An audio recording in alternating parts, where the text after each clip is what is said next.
How Matthew Flinders explored and encountered Australia. Matthew Flinders was born on March 16, 1744 in Donnington, Lincolnshire. Being the son of a highly educated man, Flinders attended the Donnington Grammar School. During his studies, Flinders developed a deep love for the sea. He was soon determined to embark upon a life of exploration. Flinders joined the Navy in 1789. In 1791 he went on a journey to Tahiti and soon returning back to England. Next year he sailed from England to Port Jackson.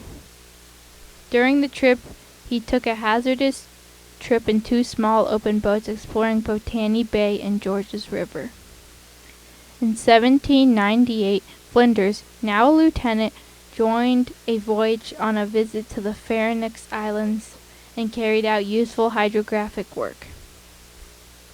A second trip to Norfolk Island soon followed, where he circumnavigated Van Diemen's Land in the sloop Norfolk from October 7, 1798 to January 12, 1799, and thus proved it to be an island. He then examined parts of the Queensland coast and found the Brisbane River, but was not the one to discover it. Flinders then sailed back to England. Back in England in 1801 he published his observations on the coast of Van Diemen's Land and on parts of the coast of New South Wales. Promoted to commander in February 1801, he was selected to command a ship and a voyage to explore parts of the South Australian coastline.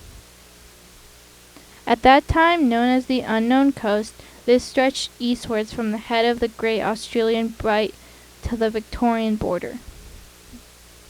In April 1801 he married Anne Chapel of Lincolnshire. He hoped to bring his wife with him on the voyage to the unknown coast, but the admiral refused to permit it, and thus the newlywed couple was separated for 9 years. Flinders sailed on July 18, 1801, and sighted Cape Lewin on December 6, 1801. He continued sailing eastwards until he reached the western part of the unknown coast on January 28, 1802, and made a landing in Fowler Bay. On March 22nd, Kangaroo Island was discovered, a stop was made, and many kangaroos were killed for food. After overhauling the ship, Flinders sailed north on July 22, 1802, to make a detailed survey of the Queensland coast, at that time incomplete, and then went to the Gulf of Capitaneria. The ship started leaking very badly, beyond repair, and the crew was forced to head back to England. They returned on June 9, 1803. Soon after arriving back in England, after fully sailing around Australia, Flinders was arrested and detained because people thought he was a spy. Many years later, Flinders was released from prison, but he was forced to leave England.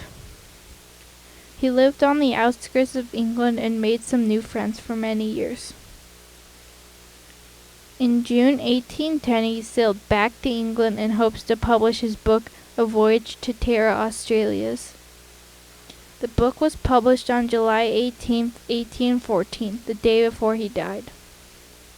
With declining health, Matthew Flinders soon died July 19, 1814.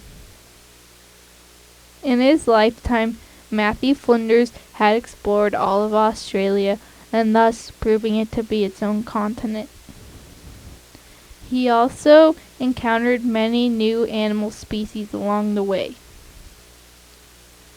He exchanged new ideas with people back in England about his Australia discovery.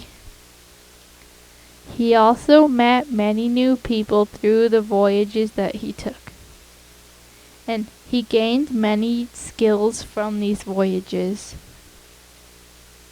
He taught the world a lot about many new places that they hadn't known about before. Matthew Flinders is known as one of the greatest explorers of history for all the work that he has done. Without Matthew Flinders, we might not have known that much about Australia, or it might not have been what it is today.